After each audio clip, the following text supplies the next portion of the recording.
金剛艦誤射出紅三飛彈嘅事件，總統蔡英文出訪返抵國門之後，立刻聽取相關部會簡報，做出6點裁示。佢除咗向死傷嘅船長、船員表達哀悼致歉，認為呢個事件絕對唔係個人操作失誤，而係代表某啲國軍部隊運作存在嚴重嘅問題。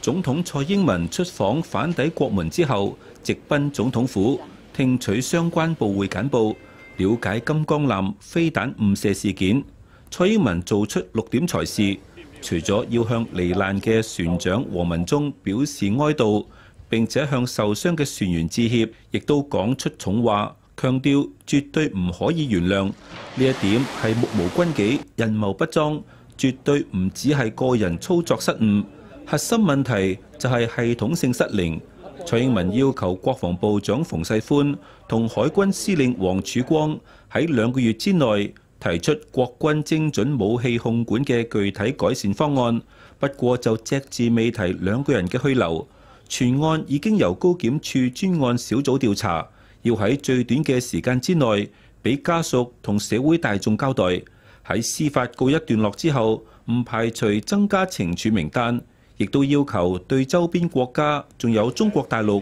做出完整說明，重申我國維持台海同區域和平穩定嘅決心。